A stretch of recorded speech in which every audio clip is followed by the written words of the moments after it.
Sé que hay un mundo en mi interior, invisible a los demás, que requiere mi atención. Y cuando el ruido se apagó, me susurra: cuídame, no me debes descuidar. Me hace vulnerable su presencia, me conecta con mi esencia y me vuelve a mi lugar. Me hace vulnerable y me recuerda que mi vida está completa cuando estoy cerca de él.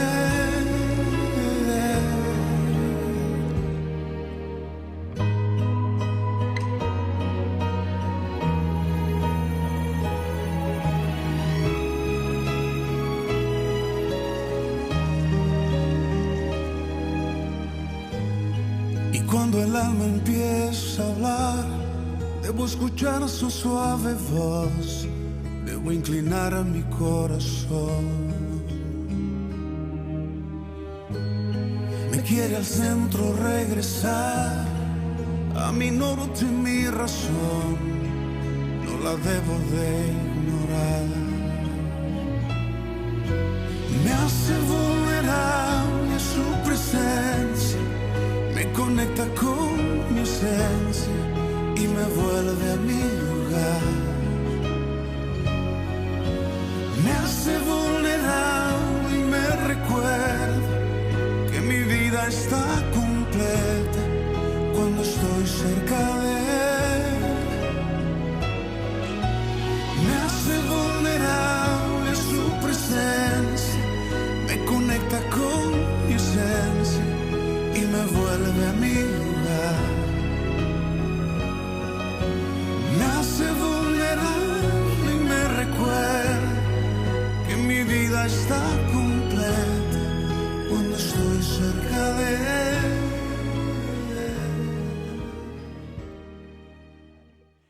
Muy bien, Dios los bendiga. Es un gustazo encontrarnos de nuevo este domingo. Quiero aprovechar a saludar a los que quizás no pudimos saludar en todo lo que es la previa. Ustedes saben que comenzamos 18:30. De todas maneras, la sala está abierta desde las 18 y siempre estamos aquí para recibirlos, para saludarlos y para poder intercambiar esos minutos.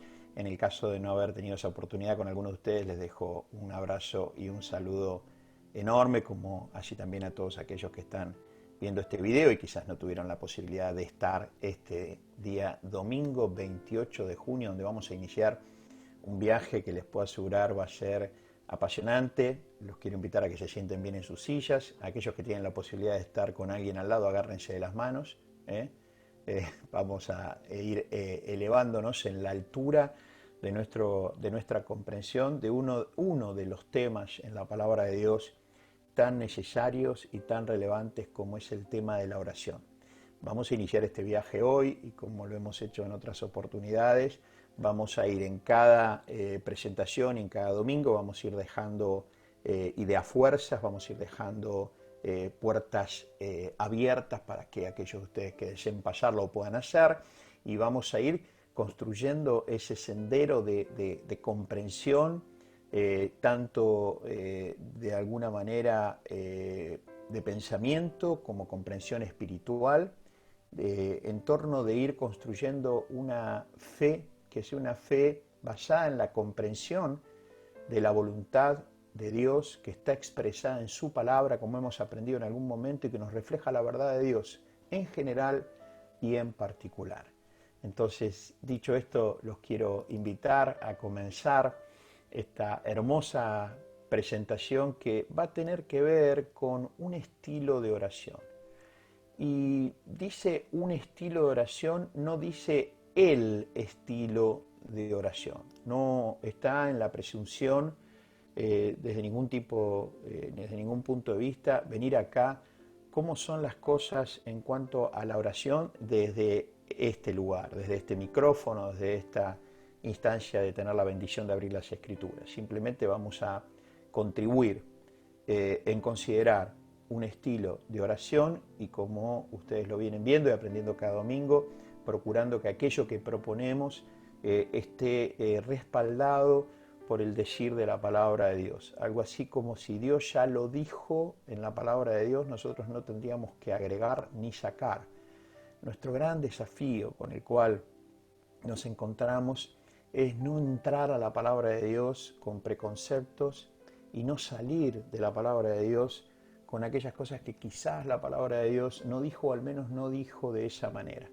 Yo sé que a veces es una tarea ardua esa, porque tenemos muchas cosas alrededor de la palabra de Dios. Y nuestra tarea es poder ingresar con ese corazón como el que tienen ustedes, con esa mansedumbre de corazón que cuando la palabra de Dios va llegando, como alguna vez lo aprendimos en algún domingo, es metafóricamente como esa lluvia que riega la tierra, y como la tierra es mansa, la tierra recibe la lluvia y produce fruto conforme al propósito de Dios. Imagínense si todo el globo terráqueo estuviese asfaltado, no tendríamos frutos. El asfalto sería la dureza del corazón que Jesús una y otra vez recriminó, la dureza del corazón para creer. El corazón asfaltado es como si la lluvia llega y rebota. El corazón endurecido es como el asfalto espiritual, ¿no? La palabra de Dios llega y sin embargo le cuesta entrar. ¿Y por qué le cuesta entrar? Por muchas cosas. Porque son tiempos, porque falta maduración, o también porque a veces tenemos tantas cosas alrededor de la palabra de Dios que antes de pensar en la palabra de Dios pensamos en lo que está alrededor de la palabra de Dios. Por eso es un estilo de oración importante que queremos compartir con ustedes. Y lo primero que voy a invitarlos va a ser por unos segundos nada más, ¿no? Ya sé que se me aburran, apaguen la máquina y se vayan. Los voy a invitar por unos segundos a hacer investigación bíblica.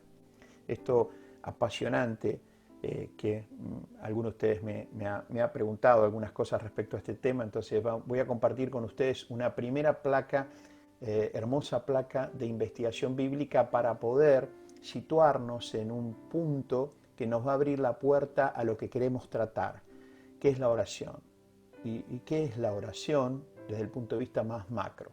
La primera placa que quiero compartir con ustedes es esta placa, que lo que dice acá es el versículo 1 Corintios 12:1, donde el apóstol Pablo le escribe a la iglesia de Corinto, a los corintios, y dice: no quiero, hermanos, que ignoréis acerca de los dones espirituales.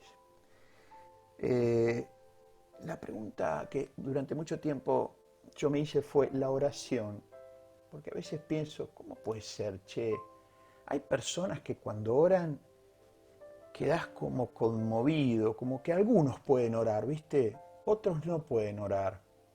Algunos sí pueden orar, otros no pueden orar, porque ¿será que tienen como un don? Es como que, ¿viste qué hermosa que fue la oración de Cristian recién? La de Rodri, la de Ana, ¿qué son especiales ellos? Ani cuando oró el domingo pasado desde Estados Unidos y conmovió nuestro corazón con esa oración. Cada vez que ustedes oran, ¿qué son especiales dentro de la totalidad? Algunos pueden orar y otros no. Dado esta pregunta me la hago desde el punto de vista que hay personas que tienen como una especial propensión a la oración y otros no tanto, son espectadores más pasivos. Entonces, una de las preguntas que me hice siempre fue, ¿será que la oración es para algunos y para otros no? ¿Será que la oración es como una especie de don?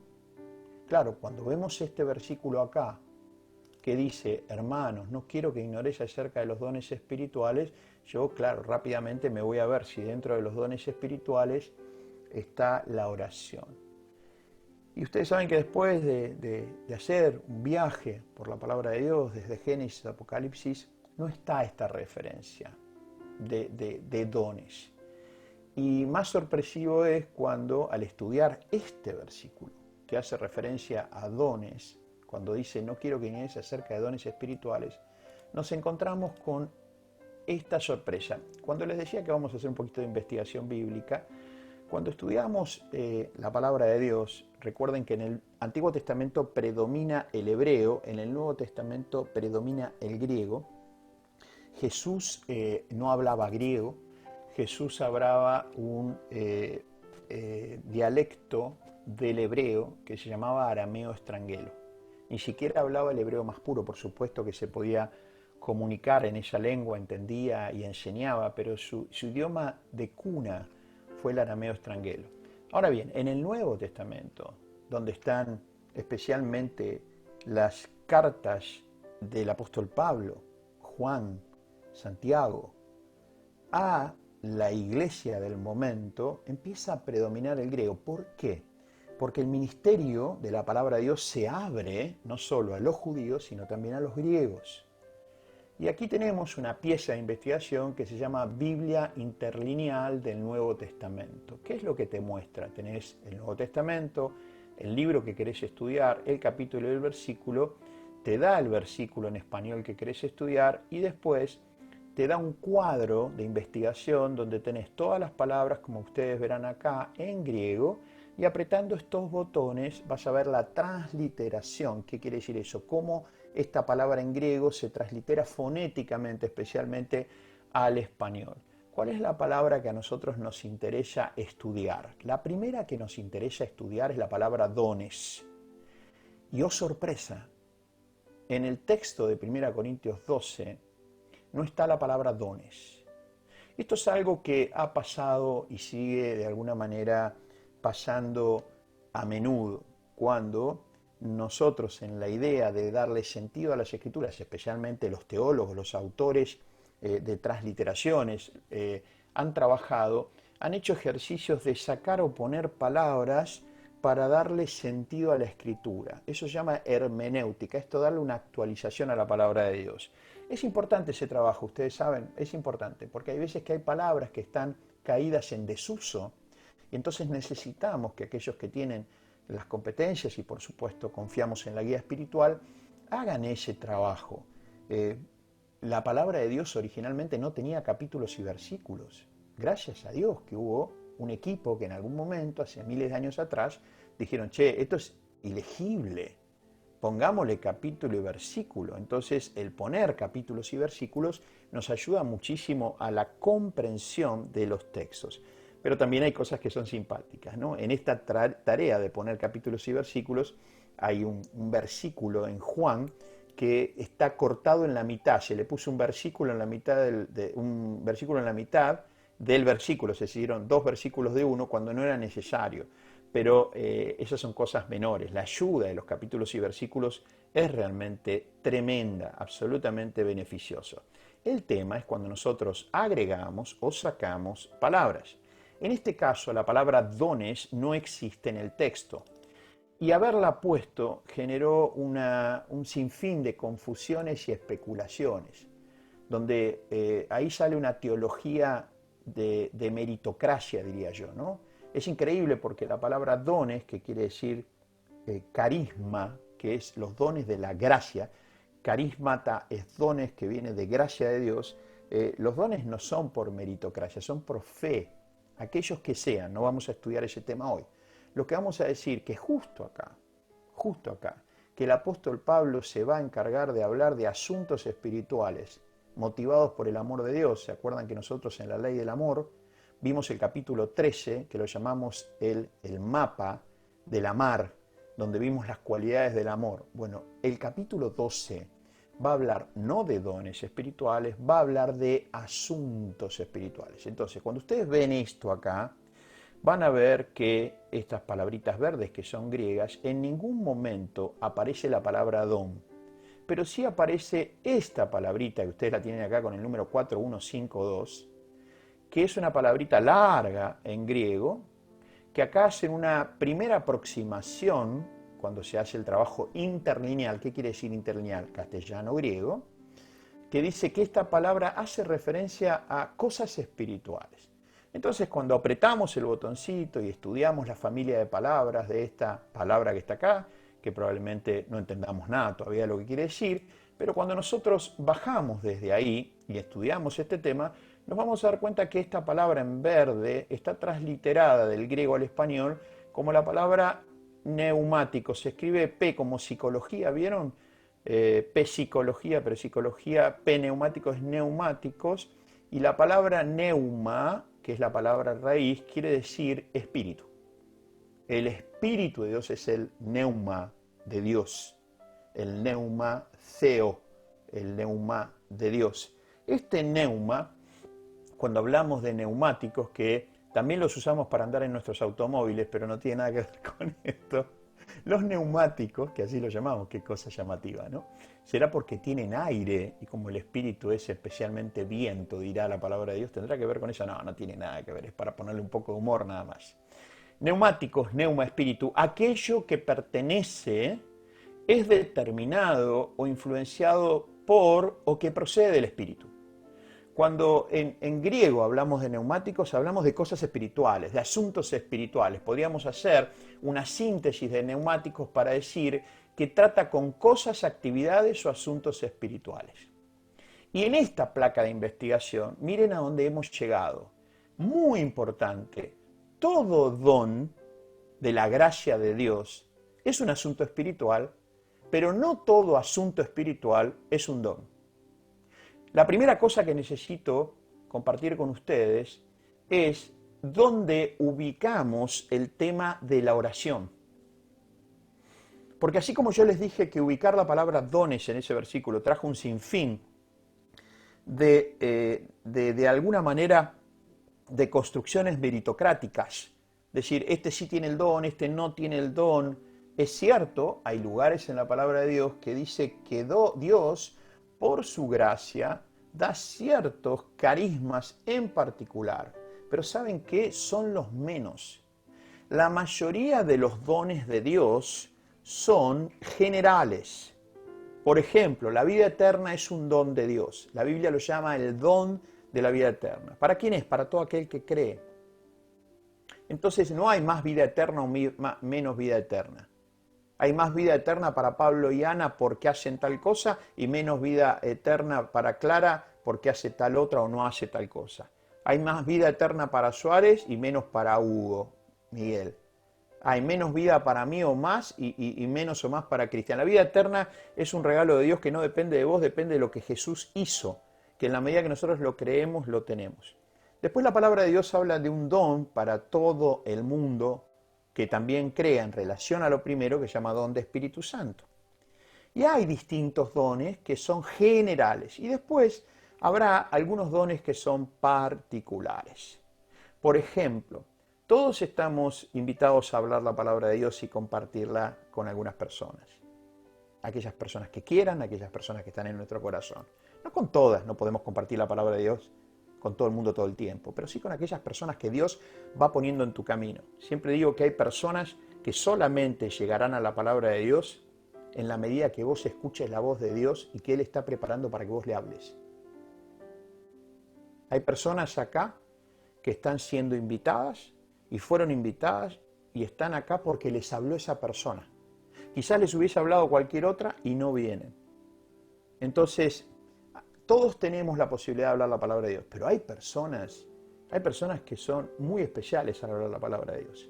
Tienen como una habilidad naturalmente diferente en términos espirituales que la que tienen otros, para dar testimonio de la palabra de Dios, para escuchar la voz como silba apacible en su corazón, para abrir las Escrituras, para difundir el nombre del Señor Jesús.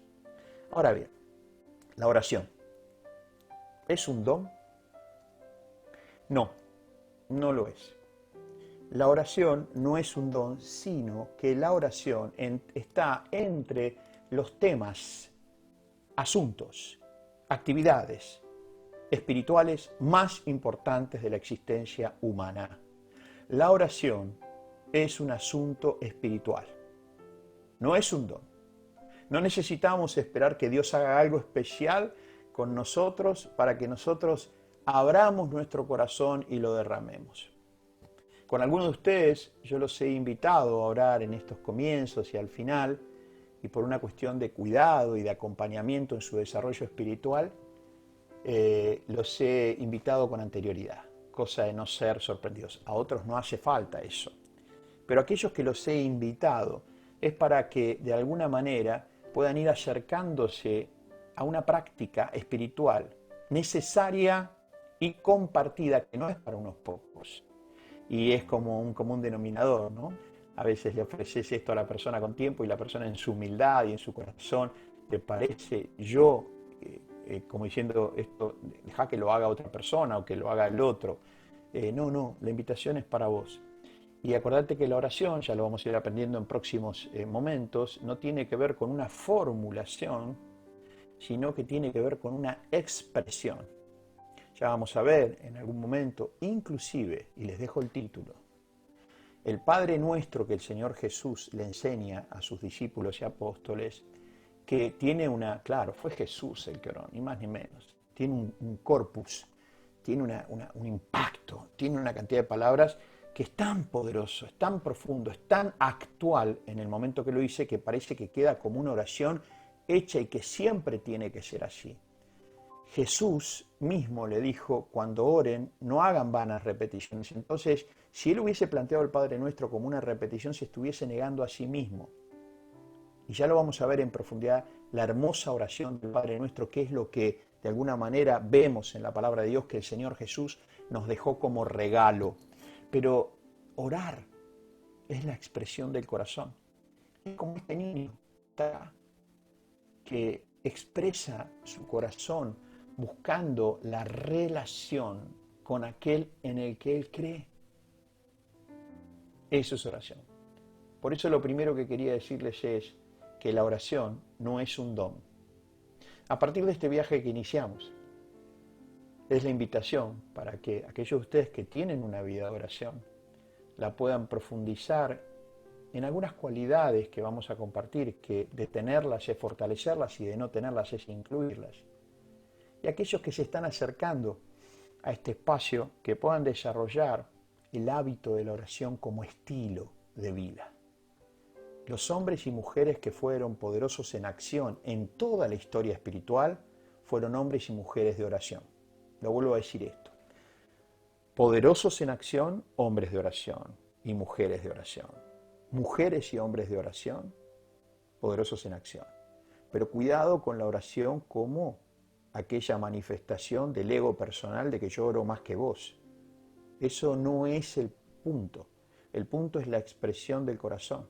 Ya vamos a ver en algunos otros momentos cuando Jesús le decía, cuando oren, entren a su habitación, cierren la puerta en la intimidad de su corazón, en su interioridad. No hagan como otros que hacen que quieren ser vistos o escuchados de que oran.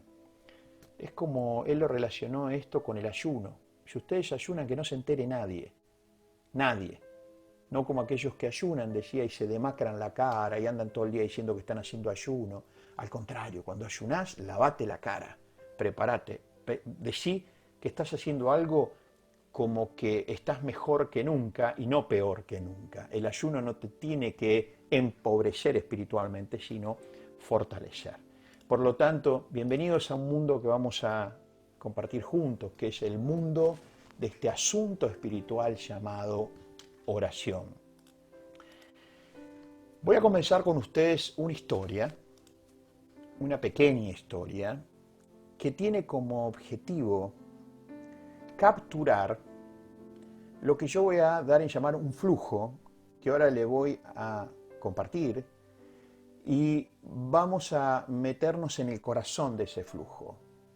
La historia que vamos a compartir ahora es acerca de un profeta en relación con un rey de sus tiempos. Ustedes saben que la mayoría de la historia de Israel, los reyes de Israel y de Judá, hicieron lo malo delante de Dios. Fueron como excepcionales los momentos que hicieron las cosas delante de Dios, que conformaron el corazón de Dios.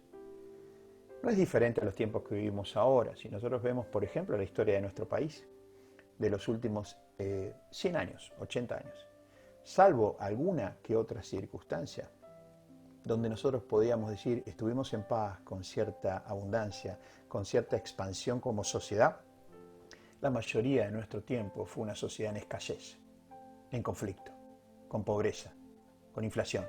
Bueno, eso era Israel.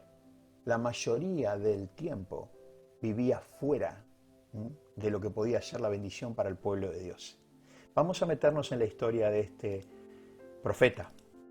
Un profeta muy interesante que le tocó un momento de la historia espiritual donde había que ser profeta. Nunca a los profetas les fue muy bien, a algunos, como siempre digo yo, fue peor. Vamos a comenzar leyendo en Primera de Reyes, un libro del Antiguo Testamento, capítulo 16, versículos 29 al 31. Dice que comenzó a reinar Acab, así se llamaba el rey, hijo de Omri, sobre Israel. ¿Ven? Un rey sobre Israel. El año 38 de Asa, rey de Judá. Para que ustedes tengan una idea, las famosas 12 tribus de Israel en un momento se separan en 10 para un lado y 2 para el otro. Entonces estaba Israel por un lado y Judá por el otro. Y reinó Acab, hijo de Omri, sobre Israel en Samaria 22 años. Y Acab, hijo de Omri, hizo lo malo ante los ojos de Jehová, más que todos los que reinaron antes de él. O sea, hacía las cosas mal. Vieron que se pueden hacer las cosas mal bien, mal más o menos, mal. Hacía las cosas mal. Versículo 31. Porque le fue ligera cosa andar en los pecados de Jeroboam, hijo de Nabat, y tomó por mujer a Jezabel, hija de Etbaal, rey de los Sidonios. O sea, miren lo que estamos diciendo. Un rey judío de Israel, el pueblo de Dios, amado de Dios, eso quiere decir Israel, toma por mujer a la hija de un rey pagano. A alguien que no creía en Dios, que tenía muchos dioses, que todo estaba bien, que armaban su espiritualidad conforme a lo que les parecía. Por eso les decía hoy, espiritualidad sin Dios, sin su palabra. En ese momento, sin la presencia de Dios en su vida, es riesgoso, porque tomo lo que me conviene. Bueno, este profeta le interesó casarse con Jezabel, que era la hija de Baal, rey de los Sidonios, y fue y sirvió a Baal y lo adoró. ¿Qué es lo que estamos diciendo? Que el rey de Israel, que debe velar y guardar por el contexto para que el pueblo pueda escuchar la voz de Dios, adorar a Dios, a ese Dios que lo había sacado de tierra de esclavitud, que era Egipto, y lo había llevado a tierra de abundancia, que era la tierra prometida. Casi la tarea principal del rey era generar los contextos para que esto suceda. Dejar que los ministros ministren, que los levitas, que eran una parte del templo, hicieran su trabajo, que la gente se pudiese reunir a adorar a Dios y aprender la Torá. Eso es casi todo lo que tenía que hacer un rey. Y no se tenía que preocupar de ir a la guerra, porque en tanto y en cuanto hicieran eso, Dios los libraba de todo conflicto. Y si en algún momento había algún conflicto, como los hubo, es notable ver el censo posguerra, posbatalla, que no se perdía una sola vida del pueblo, un solo soldado. No había una sola muerte cuando el rey iba a la batalla en nombre de Dios. Van a ver ustedes en la historia espiritual de los reyes de Israel que cuando ellos hacían lo que Dios les pedía, casi que no tenían conflicto. Cuando ellos no hacían lo que Dios les pedía, no era que Dios los castigaba, simplemente Dios respetaba su voluntad y se quedaba en el lugar pasivo que el rey lo ubicaba. Lo vuelvo a decir esto. No es que por no obedecer a Dios, Dios dice, no me obedeces. Esa idea de un Dios que, porque no obedeces, contraataca, no es la idea de Dios. Ni en el Antiguo Testamento, ni en el Nuevo Testamento como padre. Ningún padre en su sano juicio contraataca ante la desobediencia de los hijos. Es más, un buen padre quizás se preguntará, ¿qué me está pasando a mí? ¿Qué sucede esta situación? Bueno, Dios, que es Padre, una y otra vez volvía buscando el corazón de estos reyes, de estos hombres. Entonces sirvió a Baal y lo adoró. Primera Reyes 17:1, vamos a seguir la historia. Entonces Elías es el profeta, aquí aparece Elías, dice Elías Tisbita, que era de los moradores de Galad, dijo a Acab, el profeta va y le habla al rey, vive Jehová, Dios de Israel, o sea, vos sos el rey de Israel, Acab, pero no pierdas de vista que sos Dios, el rey de Israel, no pierdas de vista, Acab, rey de Israel, que respondés a un Dios de Israel. Y dice acá, vive Jehová, Dios de Israel, en cuya presencia estoy, que no habrá lluvia ni rocío en estos años, sino por mi palabra. Ah, bueno. Imagínense esta situación. Vos sos Acab, estás haciendo todo mal y muy mal, y de pronto te pide una audiencia el profeta, que para el rey sabía muy bien lo que era el profeta. El profeta básicamente hablaba en nombre de Dios, era su tarea. Y básicamente hablaba en nombre de Dios cuando la gente, el pueblo o los reyes se desviaban, ¿no? Si no, no se metían los profetas. No se metían en temas de gobierno, no se metían. Dejaba que todo fluyese y Dios hacía su tarea bendiciendo al rey y al pueblo, a los príncipes. Ahora, cuando se corrían, Dios le decía, por favor, Elías, movete que entras. Sería, ¿no? Como la voz del técnico dice, movete que entras. ¿Qué pasa, Dios? Lo tengo acá, ahí, mira, se acaba de casar con Jezabel, la hija de un rey pagano, están adorando a Baal.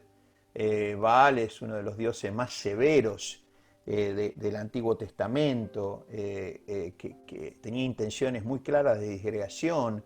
Entonces, por favor, te pido que vayas. Bueno, Dios, entonces va a Acab y Elías le dice, Elías, Acab, tengo un mensaje. Sí, contame, Elías, ¿qué onda?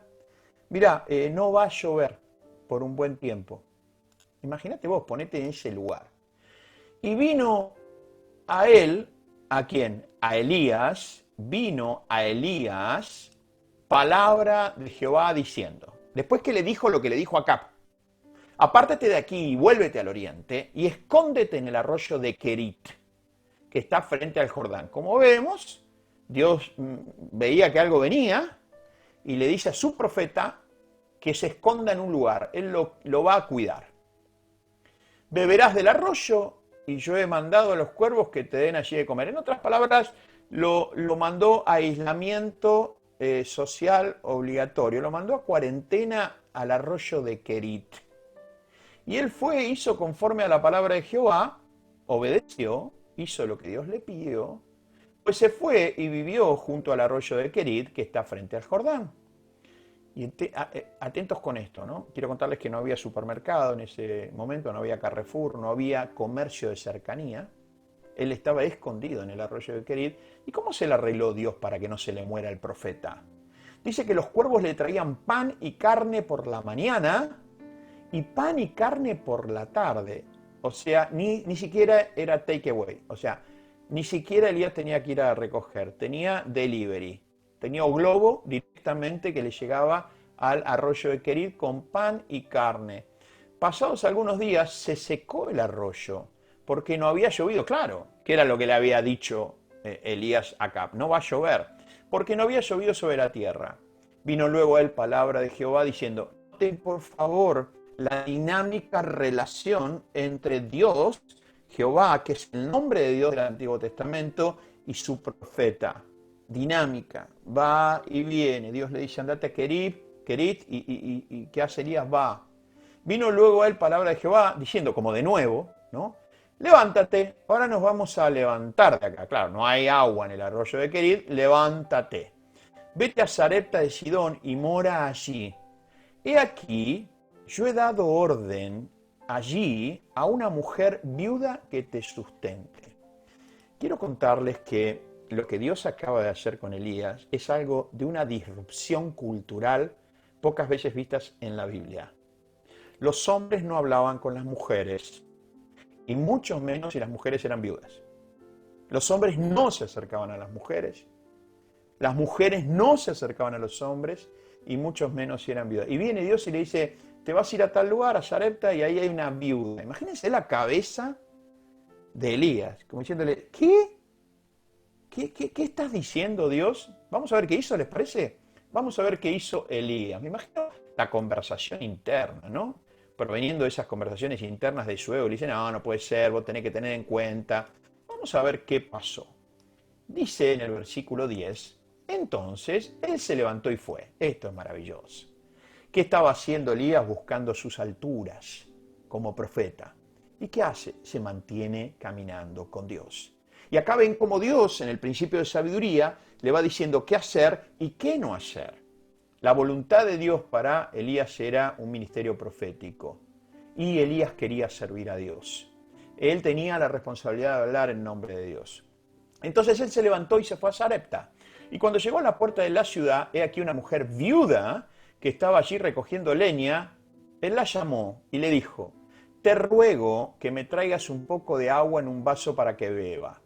Hasta ese momento la cosa está media tensa, ¿no? Porque, ¿qué le vas a venir a pedir agua a una viuda? Ahora, recuerden que el compromiso de Dios era cuidar a su profeta. Lo había mandado al arroyo de Querit. El arroyo se quedó sin agua. Ahora lo va a mandar a la ciudad.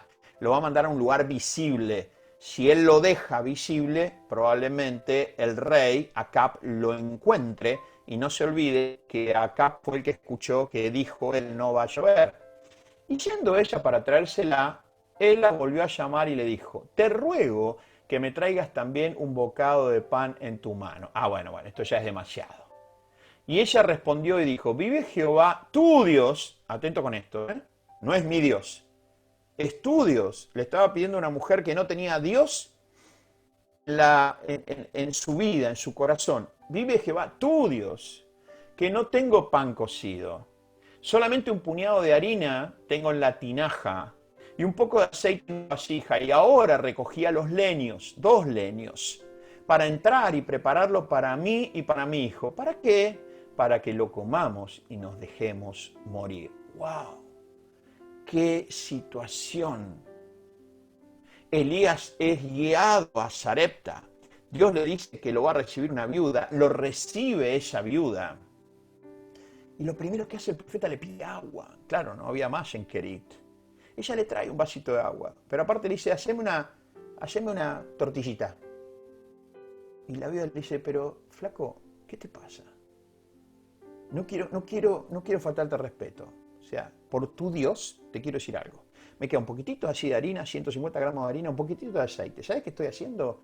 Me enganchaste justo, Me enganchaste justo. Salí a buscar 2 maderas para poder hacer una fogata, hacer una pieza de pan, darle de comer a mi hijo, comer algo yo y dejarnos morir.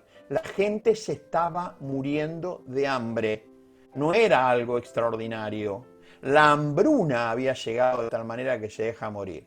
Entonces, imagínate vos, ¿no? Ponete en el lugar de Elías. No, tenés razón. Discúlpame, viuda.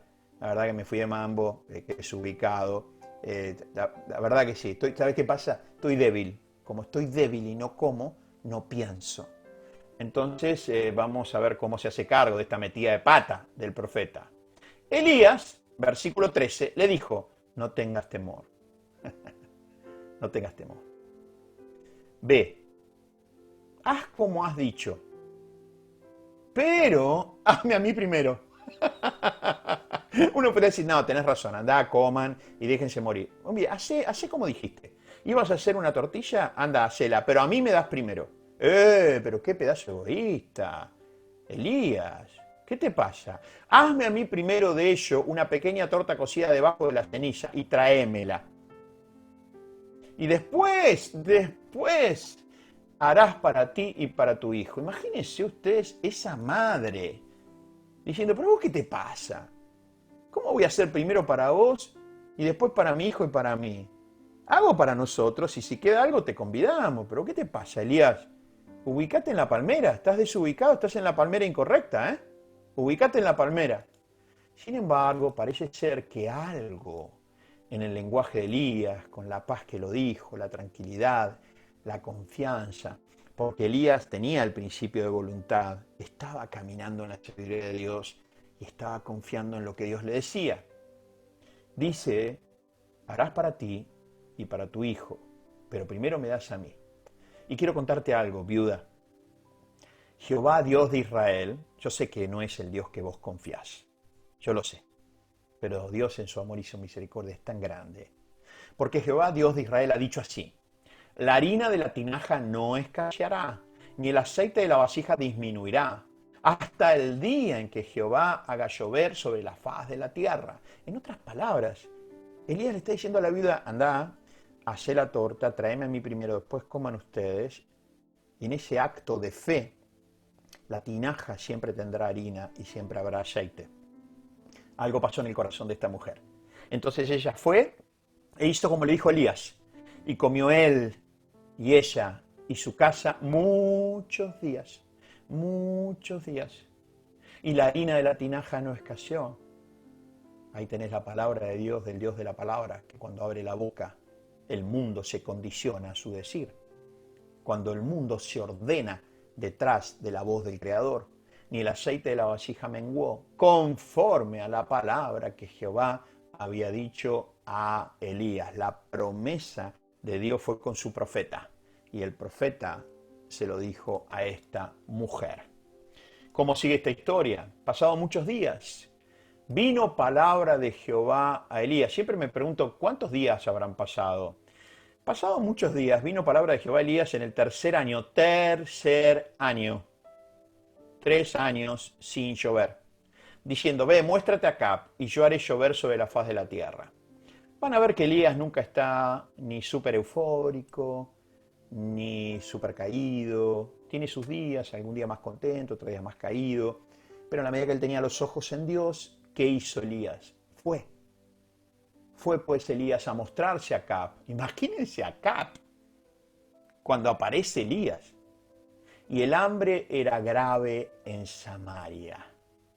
Primera de Reyes 18:41, estamos viendo la historia de esta sucesión para mostrarles a ustedes un flujo que nos muestra la palabra de Dios. Dice Primera de Reyes 18:41 al 45. Entonces Elías dijo a Acab, sube. Me encanta la autoridad del profeta con el rey de Israel, que hacía todo mal y que necesitaba esa palabra para volver de alguna manera en su corazón, si había alguna posibilidad. Sube, come y bebe, porque una lluvia grande se oye. Imagínense ustedes acá, mirando para todos lados, un sol terrible. ¿Qué lluvia se oye? Acab, bien, Acab. Volviste a la sensibilidad de tu corazón. Subió a comer y a beber. Y Elías subió a la cumbre del Carmelo y postrándose en tierra, puso su rostro entre las rodillas y dijo a su criado, el que lo acompañaba, sube ahora y mira el mar. Yo me voy a quedar acá orando en esta relación con Dios, viendo en mi corazón suceder lo que aún no sucedió. Y dijo a su criado, sube ahora y mira hacia el mar. Y él subió, imagínense el criado, y miró y dijo, no hay nada. Y él le volvió a decir, vuelve 7 veces. A la 7ª vez dijo, Elías, no lo tomes a mal, no es que te quiero contradecir, vos sos el profeta, yo soy un puro siervo nomás, tuyo pero siervo nomás. Yo veo una pequeña nube, como la palma de la mano de un hombre, pequeña nube, que sube allá del mar. Pero imagínate que con esta nube ni un vaso de agua llenamos. Y él le dijo, Elías le dijo al siervo, ve y di a Acab, unce tu carro y desciende, para que la lluvia no te ataje. Algo así que, para que no te agarre la lluvia. ¿Vieron cuando llueve, me acuerdo, esas lluvias en Corrientes, cuando en algunos otros lugares, en Neuquén, esas lluvias en Neuquén que de pronto no te podés mover? Bueno, Elías le dijo, mira, te va a agarrar una lluvia al estilo Neuquén, Corrientes. Y aconteció, estando en esto, que los cielos se oscurecieron con nubes y viento, y hubo una gran lluvia, y subiendo Acab vino a Jezreel. Tremendo pasaje que nos muestra algunos elementos de lo que voy a compartir con ustedes y llamar el flujo de confianza, acción y poder. Entendiendo el poder como el hacer de Dios en favor del hombre, de una relación, de una familia, el hacer de Dios en función de la necesidad de esa persona, de esa relación, de esa sociedad. El poder de Dios mostrando su verdadera naturaleza de liberación, nunca de esclavitud. La hambruna y la sequía no tuvo que ver con Dios. Tuvo que ver con la desobediencia y la incredulidad de Acab, no con Dios. Y hubo un momento que, como Dios no puede negar su naturaleza, luego de ese proceso, que fue el proceso evidentemente que Acab aparentemente necesitaba para que cuando venga el profeta le diga, ahora va a llover, y Acab no presente resistencia, sino diga, ok, me rindo, qué es lo que está sucediendo. Quiero compartir con ustedes este flujo que llamo el flujo CAP, una idea donde quiero mostrarles cómo tras bambalinas funciona la relación persona con Dios, Dios con la persona, donde nosotros vemos que en Elías estuvo la confianza. Recuerden lo que aprendimos en Hace mis pies como de siervas. Vamos ganando esas alturas, buscando la altura mía que esté en el marco del corazón de Dios, de su propósito para mi vida. Después me voy moviendo con esa sabiduría para ver por qué lado sí, por qué lado no, de qué manera. Y finalmente me mantengo caminando con confianza. Entonces tengo la confianza que habilita la acción. Y cuando en confianza y con acción comienzo a caminar y a subir a esas alturas, en este caso que Elías tenía por delante, empieza a aparecer el poder. El poder en el caso de Elías tuvo como dos manifestaciones, ¿no? Primero, la sequía. Esa sequía durante 3 años. Pero hubo un tiempo de Dios y hubo un momento donde apareció la lluvia. Y aquí tenemos el poder. Vamos caminando con confianza, pero no la confianza en mí exclusivamente. Importante esto, no hay posibilidades de una vida espiritualmente con confianza si yo no confío en mí. Pero te puedo asegurar que no va a haber una vida espiritual si solamente confías en vos. Por eso insisto con esto que la espiritualidad desde uno mismo puede ser un gran triunfo del ego. Yo termino siendo Dios para mí mismo. No necesito nada ni nadie más que mi propia concepción de lo que Dios es, dónde lo encuentro, cómo lo veo y de qué manera se expresa. No admito guía en ese sentido. Entonces la confianza es en mí mismo hasta que un día dejo de confiar.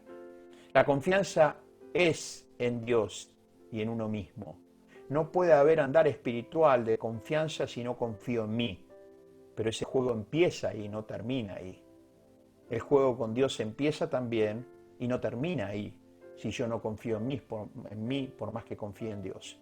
Desde esa confianza como relación diádica, ¿no? De ida y vuelta. Confío en mí, confío en Dios. Dios confía en mí.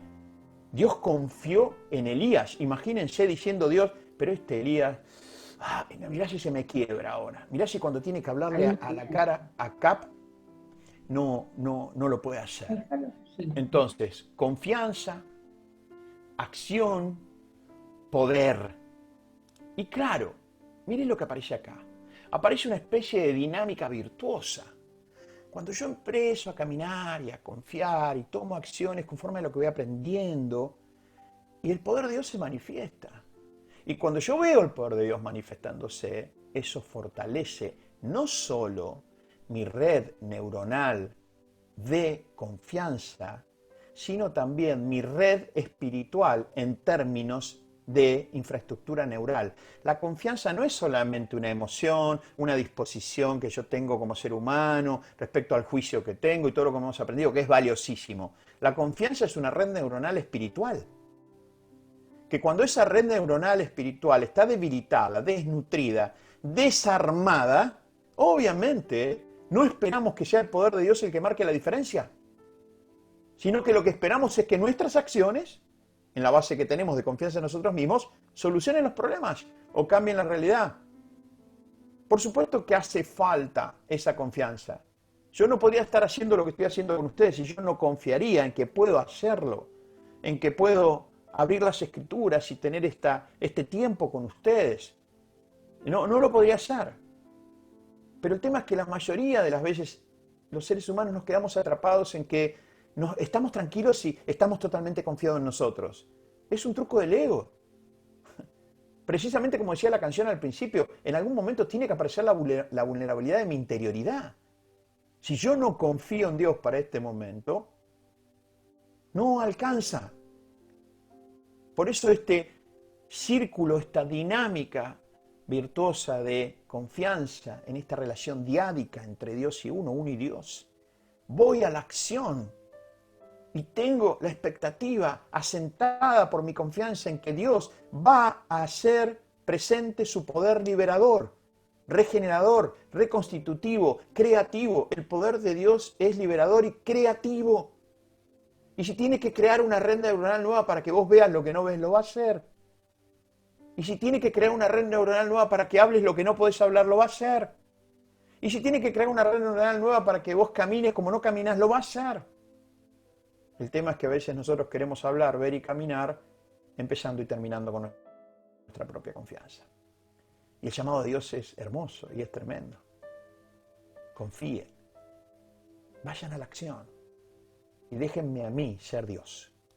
Déjenme, por favor, a mí ser Dios. Claro, acá viene la gran pregunta, ¿no? ¿Qué hay? ¿Cuál es el latido de este flujo de confianza, acción y poder? ¿Cuál es el corazón? ¿Cuál es el latido de este maravilloso flujo?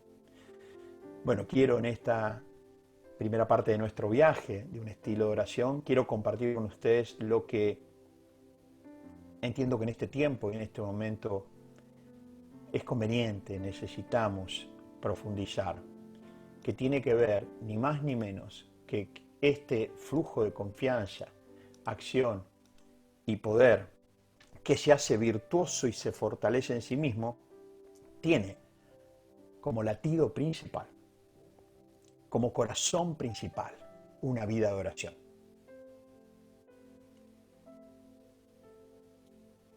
Si hay una figura, un testimonio, una manifestación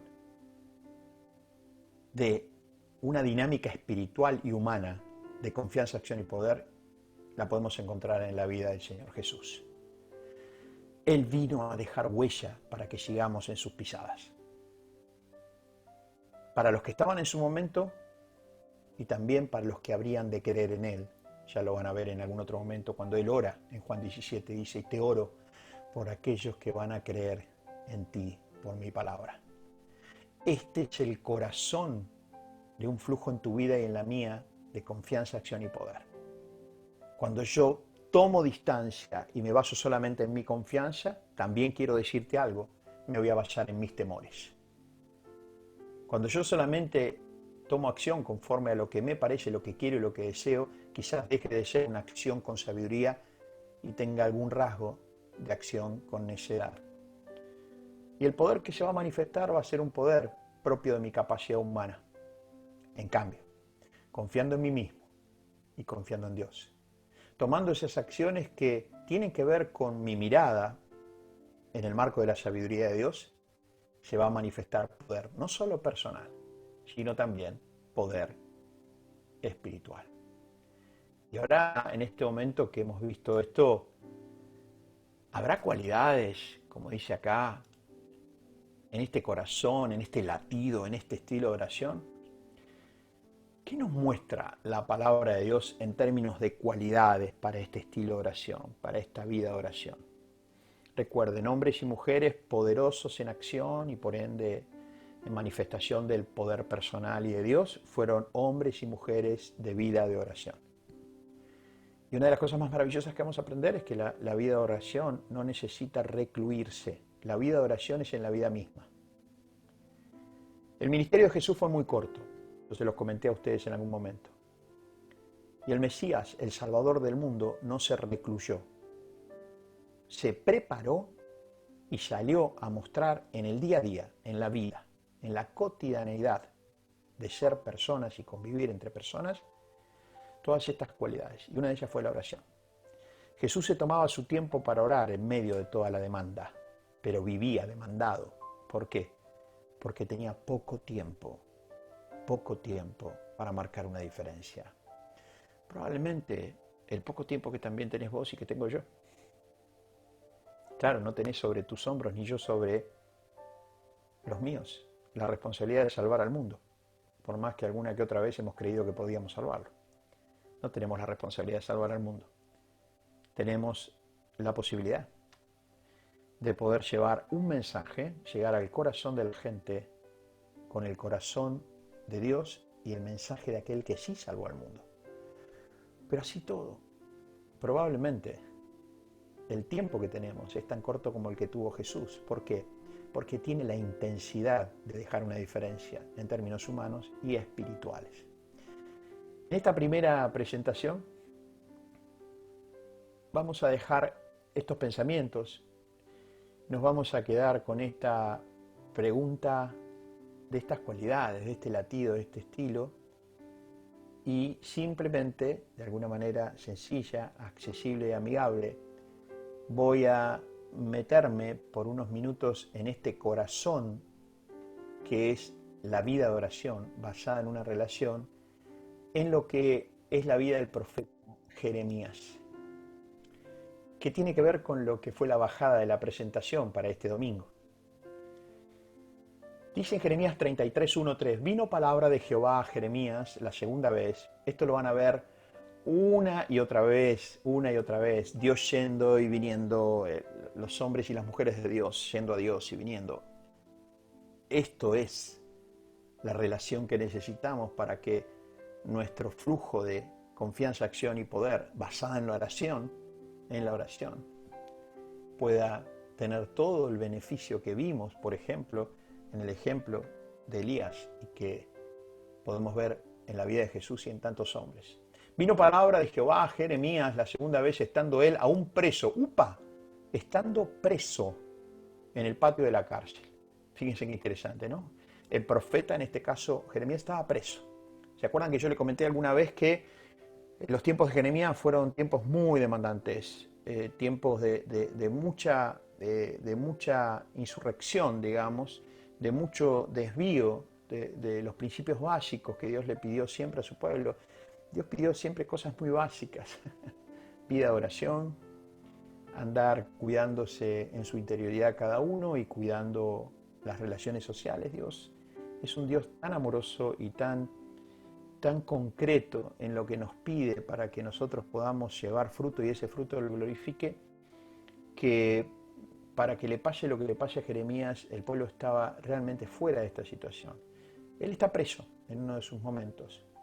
Y dice que vino la palabra de Dios a él estando preso, diciendo, así ha dicho Jehová, que hizo la tierra, Jehová que la formó para firmarla, Jehová es su nombre. ¿Se acuerdan cuando decimos siempre, para el judío, para la mentalidad judía, el nombre de Dios, que se aparezca Dios como Jehová, diciendo, hey, no solo sos el que se relaciona como creador con tu creación, sino que te estás relacionando con la misma persona, Jehová es su nombre. Miren lo que le dice Dios a Jeremías estando preso. Clama a mí, Jeremías, clama a mí. No sabemos bien si Dios le dice esto porque Jeremías, vaya a saber, quizás vuelve a estar angustiado, enojado con el pueblo. Sabemos que Jeremías se lo reconoce en la jerga de profetas como el profeta llorón. No llorón porque sea débil, sino llorón por el sufrimiento que tenía. Él lamentaba con lágrimas toda esta situación. Y Dios no quedaba atrapado en esta situación. Es más, viene ahora y le dice, hey, Jeremí, clama a mí, acá estoy, clama a mí y yo te responderé y te enseñaré cosas grandes y ocultas que tú no conoces. Wow. Para dejar un poco esa puerta abierta para que el domingo que viene sigamos avanzando a otra dimensión de comprensión humana y espiritual, quiero, como cualidades del corazón, compartirte algunos hermosos hilos de este corazón. Lo primero que vemos acá es que hay relación. Oración sin relación no es sustentable. Oración porque tengo que orar sin un sentido relacional, tanto para ir como para recibir, tanto para que Dios venga como que yo vuelva. Uno de los hilos finos de un corazón de oración que le da sustento a la confianza, a la acción y al poder es la relación. Oración en una relación. Ahora fíjense lo que hace Dios en esa relación. Le hace un pedido. Dios le pide, clama a mí, te pido, clama a mí. Y con el pedido va la promesa, yo te responderé. Pero no solo te responderé, Jeremías, sino que otro de los hilos de una vida de oración en un contexto de relación es que hay abundancia para ti. yo tengo mucho más para darte probablemente de lo que vos estés dispuesto a recibir o aún entendiendo para recibir. Parece que acá en este hilo de la abundancia hay algo que es casi increíble. Miren, cuando yo leo que Dios le dice a Jeremías, clama a mí y yo te responderé y te mostraré cosas que nadie conoce, que ni siquiera vos conocés, que te vas a sorprender y te vas a maravillar. Es como que estoy escuchando la voz de Dios que dice, yo estoy más interesado en responderle a ustedes que lo que ustedes están interesados en pedirme. Yo estoy más interesado en bendecirlos a ustedes, en prosperarlos, en darles esa abundancia que no es material, que es una abundancia que comienza por la interioridad y que después se va a expresar en términos de prosperidad en distintos campos de tu vida. Pareciera ser que yo estoy más interesado que vos, puede ser, puede ser. Pero en esa relación Dios le dice, acá estoy, Jeremías, acá estoy. Clama a mí, yo te responderé. Y aparte, con esta promesa de respuesta, es promesa con bendición. Por eso va a ser clave y muy importante que cuando nos vayamos metiendo, y estos son los últimos 2 versículos que quiero compartir con ustedes, en el campo de la oración como estilo, tengamos presente que la oración, que no es un don, que es un asunto espiritual de los más relevantes, conlleva una promesa de Dios con bendición. A Dios no le interesa tu oración ni la mía si nosotros no llegamos a comprender, a poner en valor, en abrigar, en guardar en nuestro corazón que el entrar a un espacio de relación con Dios y de oración conlleva una promesa con bendición. A Dios no le importa mi acto de oración, mi práctica de oración, si en mi corazón no albergo, no abrigo, no abrazo la idea del poder operador de Dios, reconstitutivo y creativo. Si la oración no va con promesa y bendición, la oración queda como algo que hasta puede servirme más a mí para lavar mi conciencia que para la relación con Dios. Dios no necesita que laves tu conciencia, ni yo la mía. Dios necesita conciencia en la oración, que es diferente. Y cuando nosotros estamos en este espacio, entonces versículos como Mateo 7, cuando el Señor Jesús, representando el corazón de Dios en su ministerio, dice, pidan y se les dará. Pedid y se os dará. Busquen y hallaréis. Llamen y se os abrirá. Miren cómo va el pedido con la promesa. Porque todo aquel que pide va a recibir, el que busca hallará y el que llama se le abrirá. Les pido que lo hagan y guarden en su interior la promesa de que voy a responder. El Padre va a responder en mi nombre. Y no solo va a responder conforme a lo que ustedes están pidiendo para que se los dé, lo que buscan para hallar, lo que llaman para que se les abra cuando golpean la puerta, lo que piden para recibir, lo que buscan para hallar. No es solo eso. ¿Saben qué? Dice la palabra de Dios en Efesios 3:20, el apóstol Pablo amplía esta concepción que yo les estoy mostrando a ustedes y dice, y aquel, a Dios, que es poderoso para hacer todas las cosas mucho más abundantemente de lo que pedimos o entendemos según el poder que actúa en nosotros. Porque en el final, el poder actúa o no actúa en vos, actúa o no actúa en mí, en la medida que voy andando en esa palabra de Dios con confianza. Entonces, miren lo que dice Mateo. Pidan y hay promesa. Pero quiero contarles. Esa promesa no es solamente una promesa para que vean que lo que piden se les dará, sino que va a ser mucho más allá de lo que ustedes pueden pedir o entender. Porque cuando el poder de Dios se hace presente en tu vida, vas a empezar a ver la abundancia del corazón del Padre. Y todo esto reside. La clave, la llave maestra, está en empezar a relacionarnos con un estilo de oración donde nosotros podamos disfrutar lo que es la oración en un contexto de relación. Y cuando esto lo disfrutemos, la vida comenzará a tener la perspectiva de Dios y será digna de ser vivida y compartida desde nuestras intenciones y anhelos, pero siempre en el corazón de Dios que se va a hacer presente cuando sea necesario y que va a esperar que le pidamos y Él va a responder, y cuando lo haga, lo hará más allá de lo que nosotros pedimos o entendemos, porque ese es el corazón del Padre.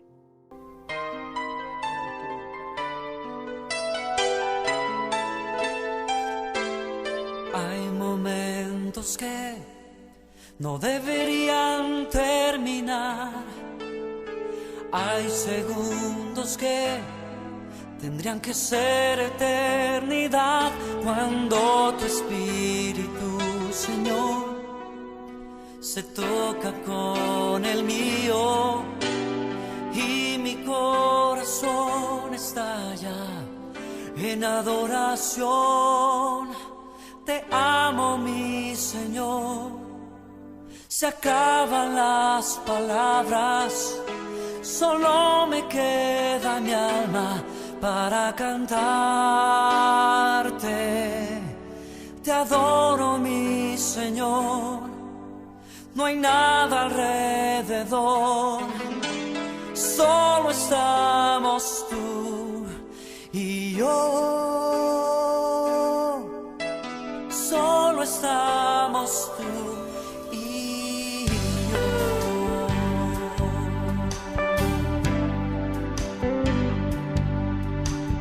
Hay momentos que no deberían terminar. Hay segundos que tendrían que ser eternidad. Cuando tu espíritu, Señor,